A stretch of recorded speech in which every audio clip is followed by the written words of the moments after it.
Yo, other form chacha munyina ma munyina akwa aba eba COVTV Ghana so. Na me ka mo say baby na mo yi. Aha eye na no wusu ansa breman kumase breman na no wusu ansa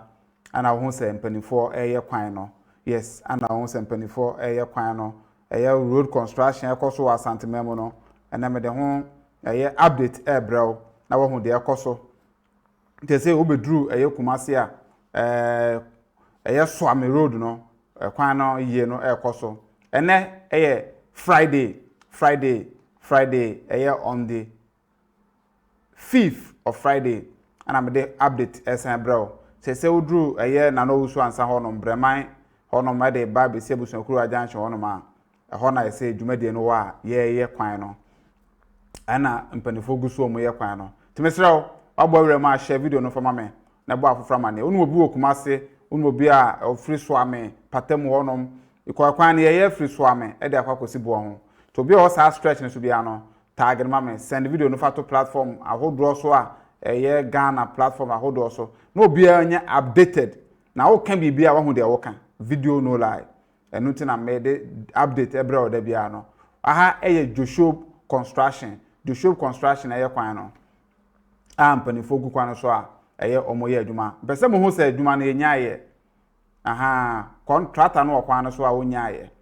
ano ne me bota enti am de update brewo no na won so ba bia wo hwe me free bia pese o de update bia no so wo hu de wo kan afa ho enti sanete e wo ye kwantempon we so yes enti no me de mo be ko manim na me de mo fa kwan no so a kwa akosi eye Suame roundabout ho na ye hu so far pempenso akwan no eye no akwa akoduru so far pempenso akwan no ye no akwa akoduru enti sanete ye de mo faso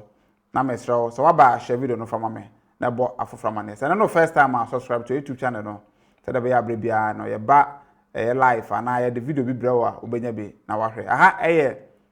abusuakuruwa junction yes mo son for chairman ni me de mo fam na yakoye nim na ye nyina ye hu se de normal esi ekoso nso ewo ase yes aha nti kwana so ne nam no me de mo kofa makro na me de ma fa ho no ma kofa anomanje akofa Suame na ye koye nim akosi Suame roundabout nti ye hwe kwantempon no so far so good aha no madwi so kakra ba te enye ye o hwe abon se kwan no ya bedwi asphalt na so kakra ba ye megu ye me overlay no nti se na etie enso ewo ahase aha nti me de bo fa kwan no so kakra na mahwe se de dwumade no so ekoso all right nti no sanete ewo asantememo ye bebo mpanifo ba so na ya mpanifo ase wo pampenso a omode kwan na yie no aba abeduru nti no sanete mensemre no ye nhwe ani so ade na bebia eduru e wo sam bo wram bia no mesan bebo awram na ye de ho update so aba abesom ye nche no so pan haya macro traffic line asepen ye dun ti ye ko yani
Yeah, the four aha intino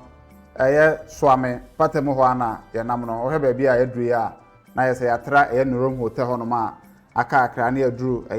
Suame runabout ti sa na kwan no so te ohwe ye sha se free makro no edamu yo sa na de ba beduru e se kwan no so aye nika at least mfuturo ne no man